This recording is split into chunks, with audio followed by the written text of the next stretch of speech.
성도 여러분 안녕하십니까? 기도주의 넷째 날 시간이 되었습니다.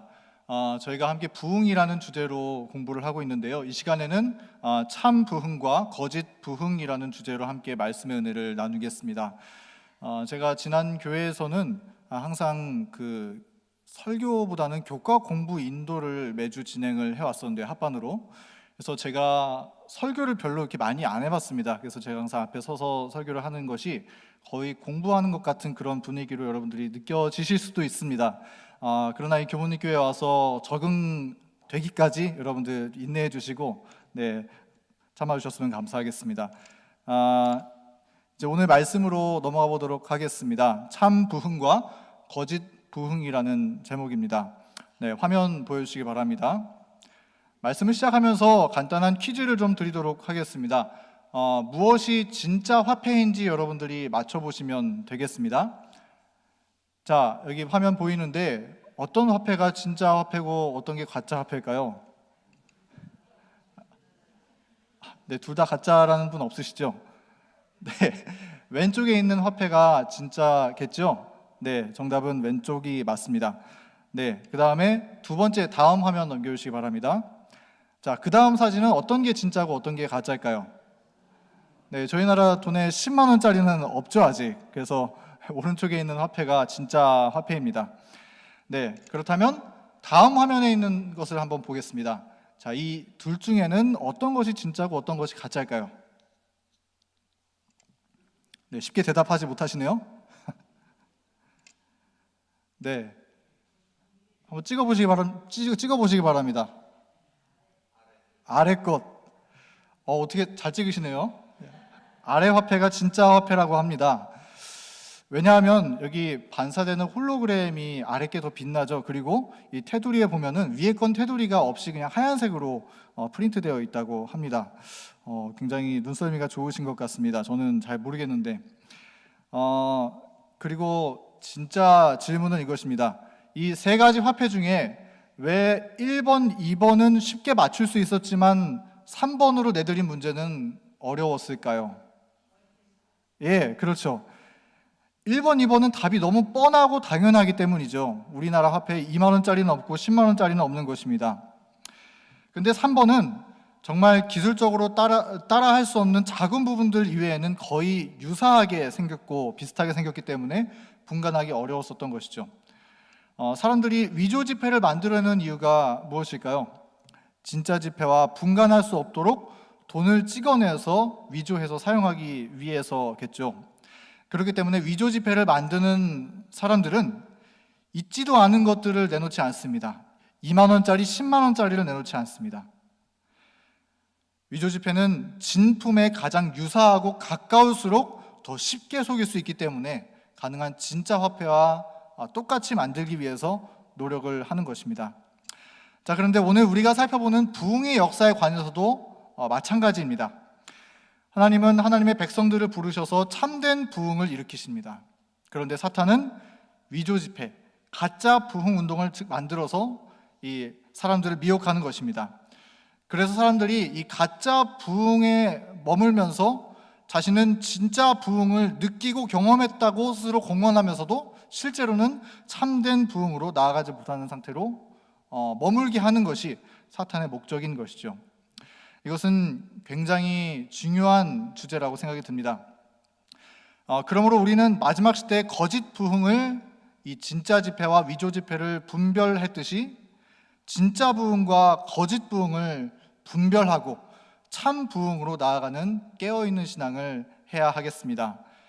그래서 이것을 우리가 올바르게 분별하는 것은 중요한데요. 오늘 이것을 분별하기 위해서 다음과 같은 순서로 말씀을 준비해 봤습니다. 오늘 함께 살펴본 말씀의 주제들입니다. 첫 번째는 참 부흥은 무엇인가? 두 번째는 가짜 부흥은 무엇이고 또 어떤 것들이 있는가? 또 세 번째는 가짜 부흥의 목적은 무엇인가? 또 네 번째는 거짓 부흥은 언제 오는가? 또 다섯 번째는 참 부흥과 거짓 부흥을 판단하는 기준은 무엇인가? 그리고 마지막으로 가짜 부흥에 미혹되지 않는 가장 좋은 방법은 무엇인가? 라는 제목으로 함께 말씀의 은혜를 나누도록 하겠습니다.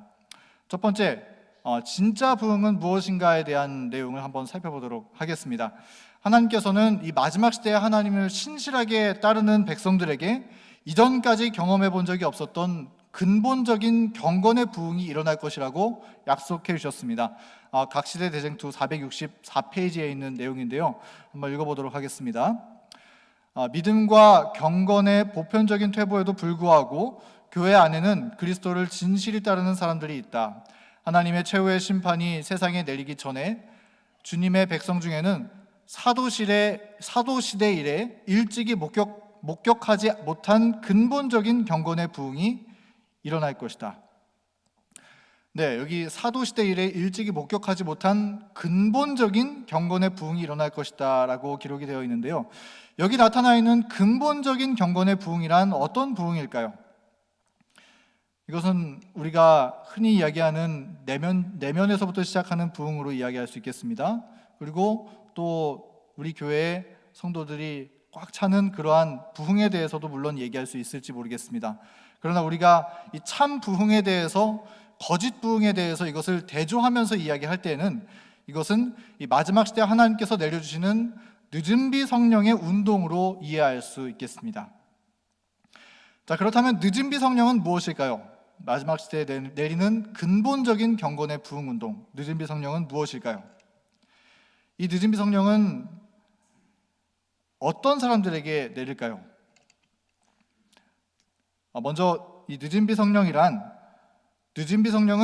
영원한 복음을 땅끝까지 전파하기 위해서 하나님께서 당신의 백성들에게 내려주시는 성령의 운동입니다.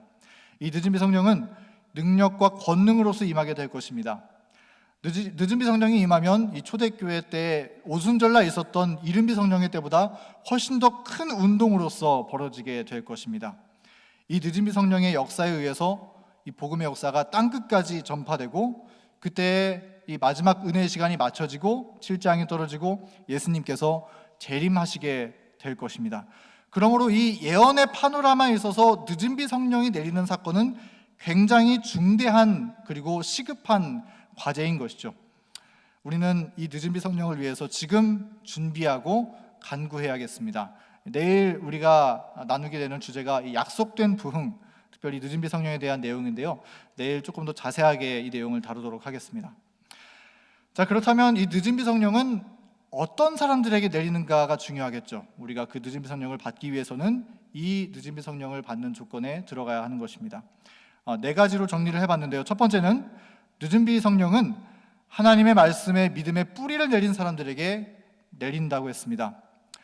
이번 기도주일의 교재인 이 부흥의 계절의 저자인 이 마크 핀리 목사님은 이런 말씀을 남기셨습니다.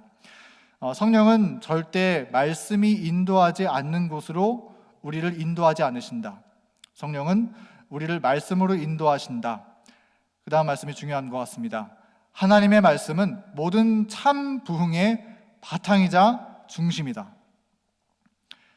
네, 성령의 감동으로 기록된 하나님의 말씀은 모든 부흥의 중심이며 또 늦은비 성령의 중심이 되는 것입니다. 하나님의 말씀을 떠난 부흥은 하나님께서 주시는 부흥이 아닌 것이죠. 우리는 말씀에서 비롯된 회개와 말씀에서 비롯된 부흥을 경험할 때 늦은비 성령을 준비하는 가장 기본적인 준비를 갖추게 될 것입니다. 두 번째 주제는 이것입니다. 늦은비는 참된 거듭남의 부흥을 경험한 사람에게 내린다고 했습니다. 사도행전 3장 19절의 말씀을 주목해 보시기 바랍니다. 이 베드로가 한 말씀인데요. 그러므로 너희가 회개하고 돌이켜 너희 죄 없이 함을 받으라. 이같이 하면 유쾌하게 되는 날이 주 앞으로부터 이를 것이요 라고 이야기했습니다. 베드로는 이 말씀 속에서 유쾌하게 되는 날이 이르게 된다라고 이야기했습니다. 그런데 이 유쾌하게 되는 날이 어떤 날일까요? 이 표현을 우리가 자세하게 보면은 이것은 요에서 2장 23절에 나와 있는 기뻐하며 즐거워할지어다라고 하는 말씀이 연결되는 구절이라고 합니다. 그러므로 베드로가 말하는 이 유쾌하게 되는 날이란 무엇을 말하냐면 요에서 2장 23절에 말하는 것처럼 늦은비 성령을 받게 되는 날을 또한 이야기하는, 의미하는 그러한 말씀이라고 우리가 받아들일 수 있겠습니다. 자, 그런데 어떻게 하면 이 유쾌하게 되는 날에 이르게 된다고 베드로가 이야기했나요? 그 조건은 네, 맞습니다. 회개하고 돌이켜 죄 없이 함을 받은 사람에게 늦은 비 성령이 내린다라고 이야기하고 있는 것입니다. 그러므로 늦은 비 성령은 시간이 지나면 그냥 예언에 따라서 알아서 내리고 마는 그런 것이 아닙니다. 진지한 마음으로 성령 하나님 앞으로 나아가서 죄를 회개하고 죄 사함을 받는 사람, 그런 사람에게 늦은 비 성령이 임하게 되는 것입니다. 자, 우리가 이러한 이 늦은 비 성령의 조건을 경험하게 될 때, 이 회개의 경험을 하게 될 때 비로소 참된 부흥의 경험을 할 수 있다는 것이죠. 자, 이제 세 번째 보도록 하겠습니다. 늦은 비는 개혁이 따르는 부흥을 경험한 사람에게 내리는 것입니다. 각시대 대쟁투 462페이지에는 이렇게 쓰여 있습니다. 개혁이 따르지 않으면 참된 회개가 아니다라고 이야기하고 있습니다. 그리고 참된 경건의 부흥을 경험한 사람들에 대해서 불경건한 자가 경건해지고 또 술주정뱅이가 술을 끊고 방탕하던 자가 순결해졌다라고 하는 경험에 대해서 이야기를 해주고 있습니다. 개혁이 따르지 않으면 참된 회개가 아니다. 즉, 이 개혁이 따르지 않는 부흥은 참된 부흥이 아니라는 것이죠. 한번 예를 들어 보도록 하겠습니다. 정말 진짜 개혁이 따랐는지. 먼저 우리가 이 삭개오에 대해서 살펴보고자 한다면, 삭개오는 주님을 만나고 그의 삶은 전적으로 개혁했습니까? 삭개오는 그런 삶을 분명히 살았습니다. 돈이면 정말 사족을 못 쓰던 삭개오가 예수님을 만나고 자기 소유의 절반을 가난한 자들에게 나눠줘야 하겠다라고 하면서 삶을 개혁하는 모습을 우리가 성경을 통해 읽을 수 있습니다. 그리고 누가복음 15장에 나타나는 집 나간 탕자, 이 아버지의 집을 나갔던 탕자는 이전에는 그렇게 멸시하던 아버지 앞으로 나아가서 제가 더 이상 아들이라 일컬음을 감당하지 못하겠나이다라고 고백했습니다. 그의 마음은 낮아졌고 그의 태도는 완전히 전과 달라지게 되었고 개혁이 일어났던 것입니다. 성도 여러분, 우리도 참된 회개를 경험하게 될 때 우리의 삶을 전적으로 주님께 내어 맡기고 굴복하는 개혁의 경험을 하게 된다는 사실을 잊지 않게 되기를 바랍니다. 이러한 회개의 역사를 경험한 사람들이 참된 부흥의 역사, 늦은 비 성령의 역사에 참여하게 되는 것입니다. 그리고 네 번째로 성령의 불로 죄가 태워지는 경험을 한 사람이 늦은 비를 경험하게 된다고 했습니다. 여기 마크 핀니 목사님이 쓴 책에 나와 있는 내용 가운데 하나인데요. 이 옛날에 이 크로아티아의 한 지방 가운데, 해안 지방 가운데 하나인 이 달마티아라고 하는 지역에는 다음과 같은 가옥들이 지어졌다고 합니다. 고대 가옥들인데요. 이 가옥의 특징들은 이렇습니다. 이 가옥이 지어질 때 재료가 석회암이 있고 그다음에 이 역청이 있는 석회암으로 이 벽돌을 쌓아서 가옥을 지었다라고 하는데요. 이 건물의 중요한 부분들을 전부 이 석회암으로 지었다고 합니다. 벽이고 또 지붕, 마루, 외장, 내장을 모두 이 석회암으로 마감했다고 합니다. 근데 이제 석회암을 통해서 집을 다 짓고 나서 그냥 들어가서 살면 되는 것이 아닙니다. 처음 집에 들어가면은 이 역청의 역한 냄새가 나기 때문에 지낼 수가 없다라고 합니다. 그러면 어떻게 해야 할까요? 이 집이 완전히 지어지고 사람이 거할 수 있는 곳이 되기 위해서 뭘 해야 되냐면 집에다가 불을 놓아야 한다고 합니다. 그래서 집에 불을 놓아서 이 불이 이 석회암을 다 태워서 역청을 다 빨아들여서 태우고 나면 그 이후에는 사람이 살 수 있는 저렇게 굉장히 예쁘게 보이죠? 저렇게 아름다운 집으로 지어지게 된다고 합니다. 그리고 이 집은 더 이상 가연성, 더 이상 탈 것이 없기 때문에 화재가 발생하더라도 이 집이 안전하게 보존될 수 있다라고 하는 것입니다. 이미 한번 불에 의해서 태워졌기 때문에 그렇죠. 이 이야기를 보면서 우리도 마찬가지라는 것을 또 한번 우리가 발견할 수 있게 되는 것 같습니다. 그냥 우리는 성령 안에서 건물로서 지어져 가는 사람들인 것이죠. 그런데 그냥 어떤 교리의 벽돌들로만 쌓아 올려져서 우리는 완성될 수 있는 존재가 아닌 것입니다. 그리고 교회에 다니는 그러한 벽돌만으로 완성될 수 있는 것이 아니죠. 우리가 성령께서 거하시는 전으로서 완성되기 위해서는 성령의 불이 우리의 마음에 임하셔서 우리의 죄가 태워지고 정결하게 되었을 때 비로소 주님께서 거하실 수 있는 심령으로 준비되게 될 것입니다. 그리고 늦은 비 성령을 받을 수 있는 그릇으로서 준비되게 되는 것입니다. 그러므로 우리의 죄를 주님 앞에 고백하는 이 진정한 회개하는 신앙이야말로 참된 부흥의 특징이라는 사실을 오늘 꼭 기억하시기 바랍니다. 자, 우리가 네 가지에 대해서 살펴봤었는데요. 이 네 가지를 간단하게 요약하자면은 이렇게 한 문장으로 요약할 수 있을 것 같습니다.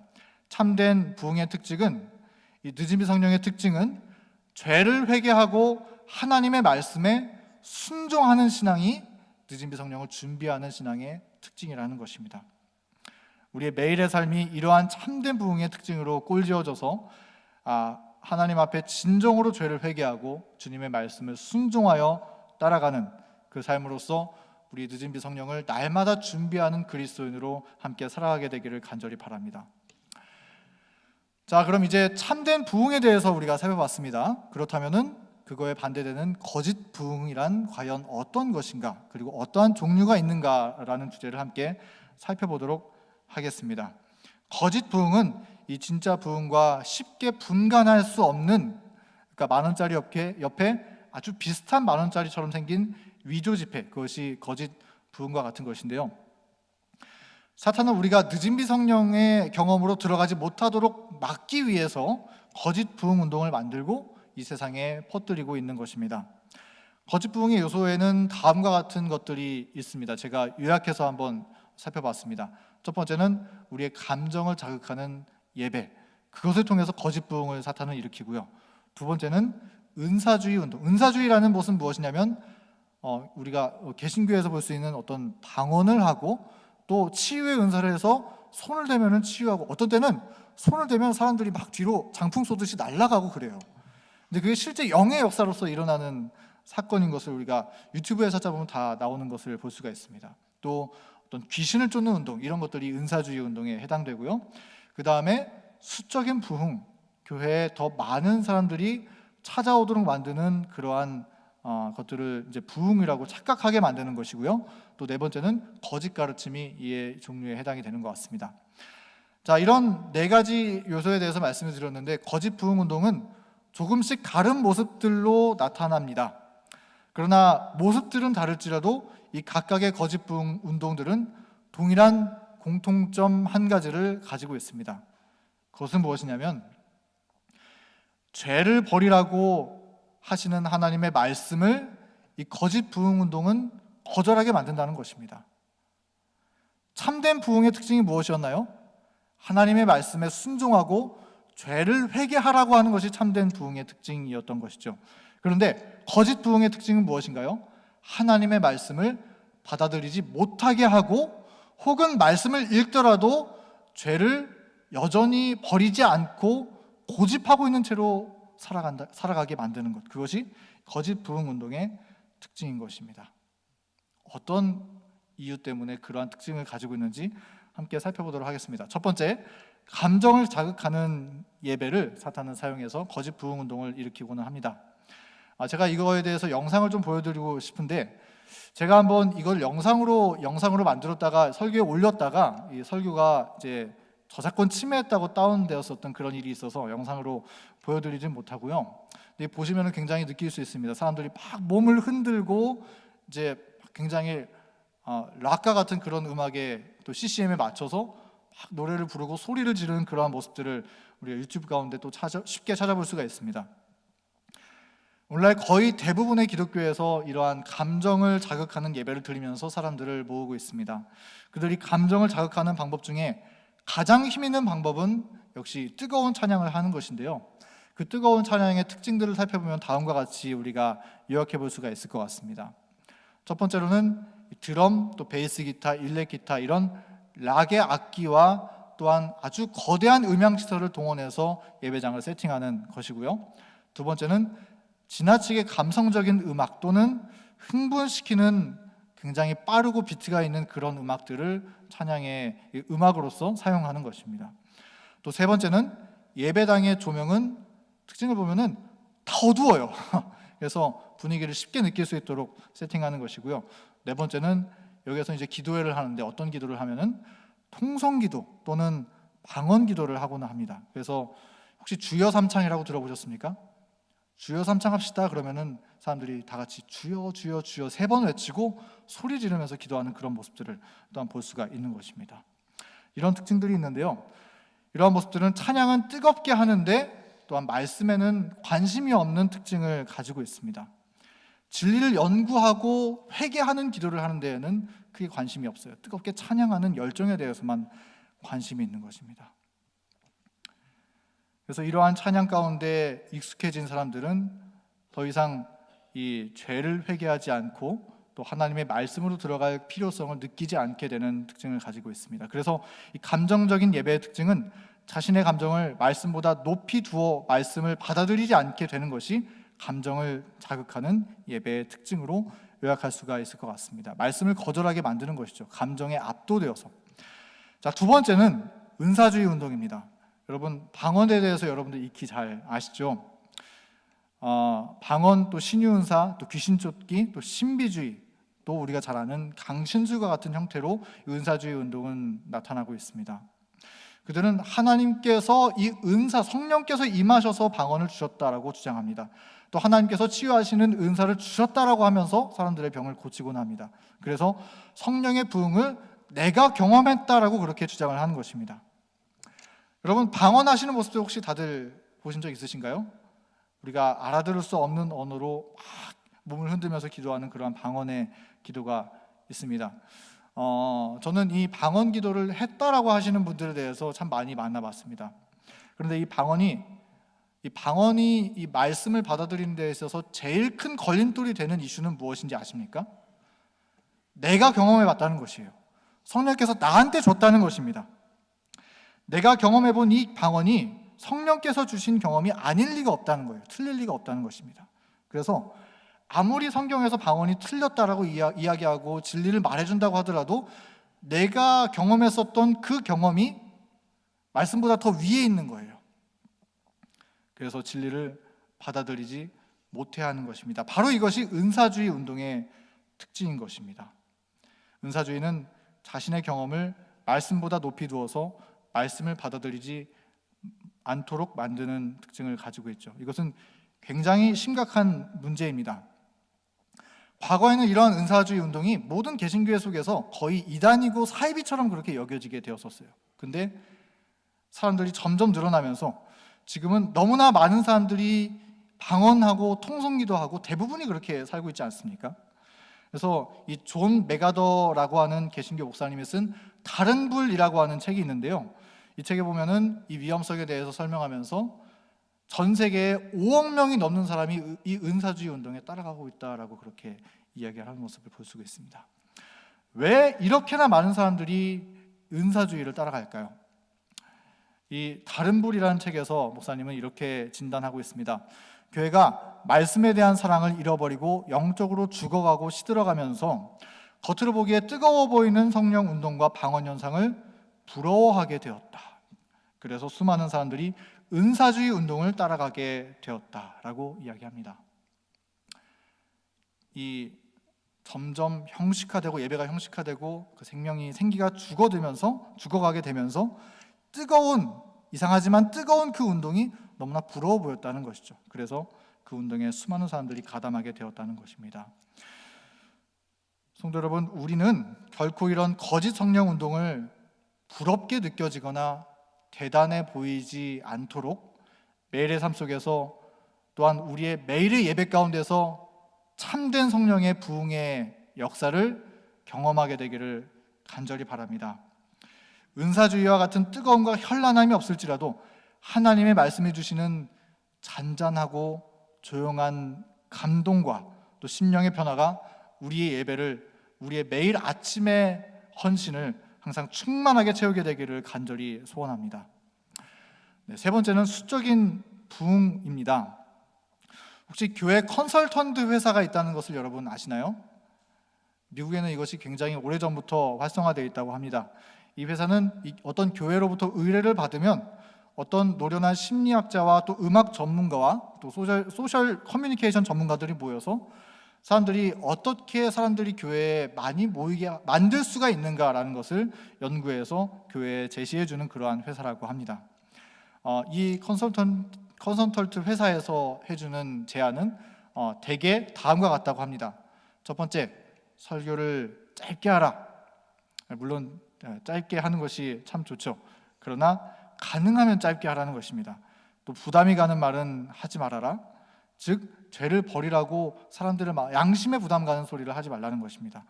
사람들을 웃기게 하거나 울리게 하라. 또 현대 감각에 맞춰서 음악을 바꾸어라. 또 사람들이 익숙하고 편리한 시선들을 구축하라. 물론 교회의 사람들이 이용하기 편리한 시선들을 가지고 있는 것은 좋죠. 그런데 예를 들면은 흡연실 같은 거, 담배 피는 사람들이 와서 편하게 담배 필 수 있도록 하는 흡연실을 제공하고, 또 밥을 먹으면서 예배를 드릴 수 있는 레스토랑을 예배 드리면서요, 그런 것들을 제공하고, 또는 백화점과 MOU를 맺어서 사람들이 예배 끝나고 편하게 백화점에 갈 수 있도록 하는 시설들을 제공하라. 그런 제안들을 한다고 합니다. 이렇게 교회가 바뀌고 나면은 회개하기를 원치 않았으나 교회에는 나오고 싶었던 사람들이 많이 모이게 된다고 합니다. 그러면 이 교회가 부흥했다라고 사람들이 평가하는 것이죠. 과연 정말 부흥한 것인가요? 그러나 이러한 방식과 성장에 의존한다면 교회는 참된 부흥으로부터 점점 멀어지게 된다는 것입니다. 알곡으로 채워져 있어야 마땅한 교회가 가라지로 채워져 있게 된다는 것입니다. 이것은 사단이 주는 거짓 부흥에 속한 것이라는 것이죠. 네 번째는 거짓 가르침입니다.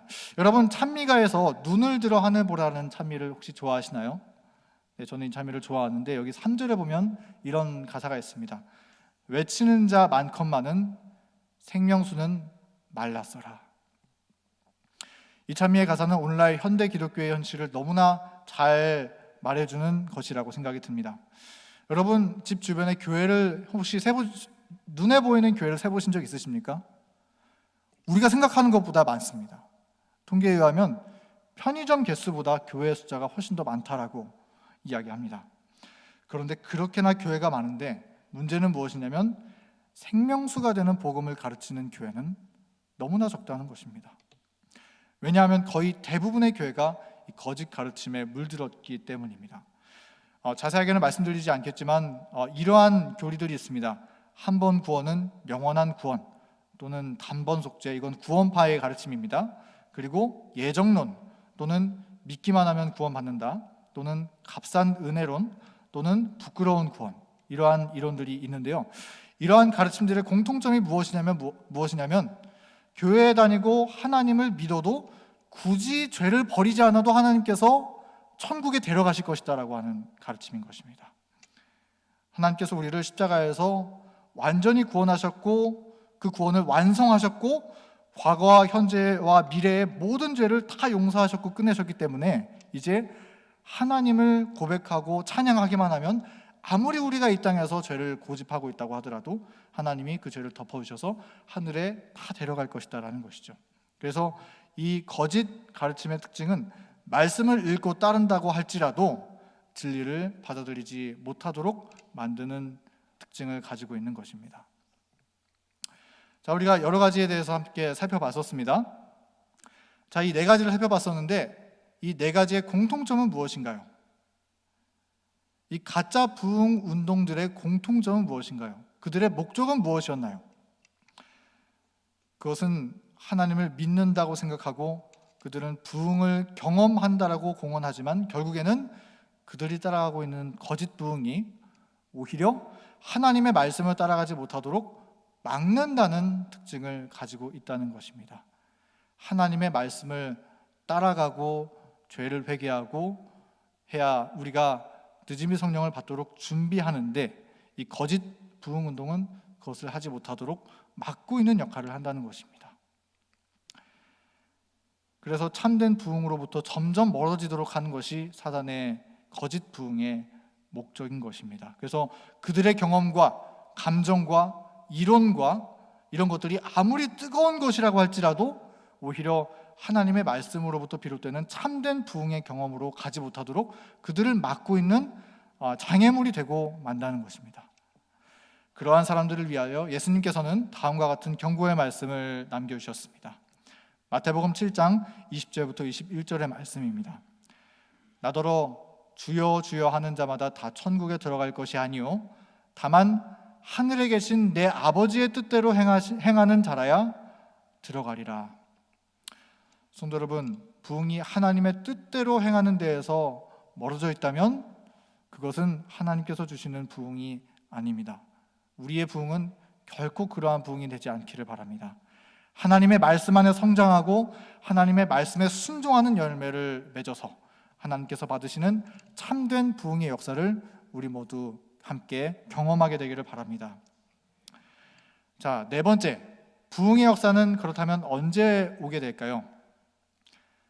순서에 대해서인 것입니다. 거짓 부흥이 있고 참된 부흥이 있는데 거짓 부흥이 먼저일까요? 참된 부흥이 먼저 오게 될까요? 대쟁투의 기록은 다음과 같이 얘기하고 있습니다. 여기 아까 읽었던 부분 포함해서 읽어보도록 하겠습니다. 하나님의 최후의 심판이 세상에 내리기 전에 주님의 백성 중에는 사도시대 이래 일찍이 목격하지 못한 근본적인 경건의 부흥이 일어날 것이다. 그러나 사람들의 원수는 이 일을 방해하려고 이 운동이 일어나기 전에 가짜 운동을 꾸며냄으로써 이를 막으려고 노력할 것이다. 가짜 운동이 언제 일어나게 됩니까? 참된 부흥 운동, 즉 늦은비 성령 운동이 일어나기 더 전에 이 가짜 운동이 먼저 있을 것이라는 것이죠. 그러면 질문은 이것입니다. 사탄이 왜 이 늦은비 성령의 운동이 일어나기 전에 가짜 부흥 운동을 일으키는 것일까요? 그 이유는 이 하나님께서 주시는 진정한 근본적인 경건의 부흥, 늦은비 성령의 운동이 일어나기 전에 가짜 부흥을 먼저 일으켜서 사람들이 진짜를 발견하지 못하도록 만드는 데 그 목적이 있겠죠. 그래서 사람들이 진짜 부흥을 오해하도록 만드는 것입니다. 예를 들어 볼까요? 여러분, 신땡땡이라는 교단 아시죠? 이것도 잘못 언급했다가 또 유튜브가 내려와서 신땡땡 또는 땡땡지라고 하는 교회가 있습니다. 근데 여러분 잘 아시죠? 근데 이 교리적 주장은 자신들이 요한계시록의 예언을 풀 수 있는 해석의 열쇠를 가지고 있다는 것이 그들의 주장입니다. 그걸 가지고 수많은 사람들이 그 교회로 모여들게 됐었죠. 자, 그런데 이 교회가 나타나면서부터 사람들이 요한계시록에 대해서 대하는 분위기가 달라졌다는 사실을 여러분 느끼십니까? 예전에는 요한계시록 말씀을 가르치면은 내가 알지 못했던 부분들을 배우는구나, 신기해하고 감사했습니다. 그런데 지금은 요한계시록이라는 얘기만 꺼낸다고 하더라도 두려워하고 무서워합니다. 혹시 신땡땡 그 교회 아닌가? 사람들은 두려워하게 되는 것이죠. 그래서 이 요한계시록 말씀을 위험하다고 느끼게 만드는 것입니다. 또 다른 사례는 무엇이냐면은 화이트 부인 당시에도 그런 사례가 있었습니다. 화이트 부인이 이 계시를 보고 영감을 받게 되는 초기에 그보다 조금 먼저 어떤 사람이 있었냐면은 몰몬 교회를 창시했었던 조셉 스미스라는 사람이 있습니다. 이 몰몬교는 이 조셉 스미스가 하나님께서 보내신 선지자라고 주장했었던 교회죠. 선지자라고 주장을 하는데 이 사람은 1844년 6월 달에 화이트 부인이 계시를 받기 6개월 전에 살해당했습니다. 그만큼 이 선지자에 대한 인상이 안 좋았었던 것이죠. 왜냐하면 그 당시에 너무나 많은 광신적인 선지자라고 주장하는 사람들이 있었기 때문에 사람들은 선지자를 극도로 싫어했었던 것입니다. 그래서 사람들은 계시를 보았다라거나 하나님의 말씀을 성령으로 해석했다라거나 대언영이라든가 그런 표현들을 극단적으로 꺼려하던 그런 분위기 가운데서 하나님께서 이 마지막 시대에 화이트 선지자를 일으키셔서 복음을 전하셨던 그러한 역사가 우리 교회의 시작이 또한 되었었던 것입니다. 사단은 이런 것처럼 참된 부흥이 있기 전에 가짜를 만들어서 참된 부흥을 오해하고 사람들이 잘못 이해하도록 만들어가는 그러한 방법을 사용한다는 것입니다. 성도 여러분, 한번 우리가 아까 살펴봤었던 것처럼 오늘날 현대 기독교의 현실을 살펴보도록 하겠습니다. 오늘날 가짜 부흥은 너무나도 깊이 팽배해져 있습니다. 교회마다 방언을 하고 아까 네 가지의 특징을 다 고루고루 적용하고 있는 것을 우리가 볼 수 있습니다. 그런데 이 가짜가 진짜보다 먼저 일어난다고 했었잖아요. 근데 가짜가 진짜보다 먼저 있다는 얘기는 무엇일까요? 가짜 부흥이 나타나서 활동한다면, 가짜 부흥이 계속 이렇게 팽배하게 나타난다면, 그렇다면 그 다음에 뭐라는 거예요? 이제 하나님께서 진짜 부흥을 내려주실 때가 가까웠다는 의미가 아니겠습니까? 오늘날 교회 형편은 가짜 부흥으로 퍼져 있습니다. 그러므로 이제 하나님께서 진짜 부흥을 일으키실 때가 가까웠다는 것을 우리는 실감할 수 있는 것입니다. 수많은 우리 시대에 내리고 있는 이 예언의 이 해석들이 있죠. 또 수많은 징조들이 있습니다. 그러나 이 교회 안의 징조들은 늦은 비 성령의 시대, 예수님께서 이 세상 역사를 끝마치실 때가 너무나 가까웠다라고 이야기하고 있는 것이죠. 그 늦은 비 성령이 일어나면 하나님께서 이 마지막 사업을 마치고 재림하시는 것입니다. 그러므로 우리는 지금 깨어 일어나서 하나님께서 주시는 이 늦은 비 성령을 간구하고 체험하면서 하나님의 부르심을 따라가는 그런 믿음의 가족으로 함께 성장해야 하겠습니다. 사단이 일으키는 거짓 성령의 역사가 아무리 팽배하게 퍼져 있다고 하더라도 늦은 비 성령의 역사는 그 모든 것들을 넘어뜨리고 압도하는 넘쳐나는 부흥의 파워로서 임하게 될 것입니다. 왜냐하면 우리의 복음은 바벨론의 장벽을 무너뜨리는 복음이기 때문이죠. 그러므로 우리는 결코 이 거짓 부흥을 부러워하지 말고 매일의 말씀 안에서 심령에 새롭게 하는 경험을 달라고 기도하면서 날마다 하나님께서 주시는 참된 성령의 부흥 속으로 함께 들어가게 되기를 간절히 바랍니다. 자, 이제 짧게 이 참된 부흥과 거짓 부흥을 판단하는 기준은 무엇인가에 대해서 생각해 보겠습니다. 첫 번째로 성령의 열매가 판단의 기준이 됩니다. 갈라디아 5장 22절부터 23절에 9가지 성령의 열매가 기록되어 있죠. 하나님을 믿는다 하지만 이 성령의 열매가 없다면 그것은 참된 부흥이 아닙니다. 우리도 날마다 우리 주님과 산 연결을 맺고 영적인 에너지를 하늘로부터 공급받을 때 우리의 생에 이러한 성령의 아름다운 열매들이 맺히게 되고, 그렇게 된다면 이 사단의 거짓 부흥을 바르게 분별할 수 있을 것이라고 생각합니다. 두 번째, 사단의 이 성령께서 주시는 안약, 성령께서 발라주시는 안약이 판단의 기준이 됩니다. 우리 라오디게아 교회 기별에는 이 안약을 사서 바르라는 그러한 기별이 기록되어 있죠. 그런데 이 안약을 어디에 발라야 할까요? 안약은 분별력을 이야기를 하는 건데, 이 안약은 특별히 우리의 양심에 이 안약을 발라야 하는 것입니다. 히브리서는 이 그리스도의 피가 어찌 너희 양심으로 죽은 행실에서 깨끗하게 하고 살아계신 하나님을 섬기게 못하겠느냐라고 말하고 있습니다. 예수님의 피는 우리의 죽은 양심을 깨끗하게 씻어서 소생케 하실 수 있는 능력을 갖고 있는 그러한 보혈의 능력을 가지고 있습니다. 이 예수님의 피를 우리의 양심에 바르고 안약을 발라서 참과 거짓을 분별할 줄 아는 하나님의 백성 우리 모두 되기를 바랍니다. 세 번째는 말씀이 그 판단의 기준이 됩니다. 우리 영을 분별하는 시금석에 대해서 유명한 말씀 가운데 이사야 8장 20절의 말씀이 있죠. 마땅히 율법과 증거의 말씀을 따를지니 그들이 말하는 바가 이 말씀에 맞지 아니하면 그들이 정녕 아침 빛을 보지 못하고. 부흥은 하나님의 말씀이 그것을 부흥이라고 부르고 있는가에 의해서 판단받는 것입니다. 그러므로 하나님의 말씀으로 진단하고 하나님의 말씀이 말하는 참된 부흥을 우리가 함께 경험하고 사모하면서 나아가기를 바랍니다. 또 네 번째는 순종이 판단의 기준이 된다는 것입니다. 말씀이 판단의 기준이 된다라고 얘기하면은 사람들이 의견이 갈릴 수 있습니다. 왜냐하면 이렇게도 해석할 수 있고 저렇게도 해석할 수 있지 않습니까? 라고 하는 사람이 있기 때문이죠.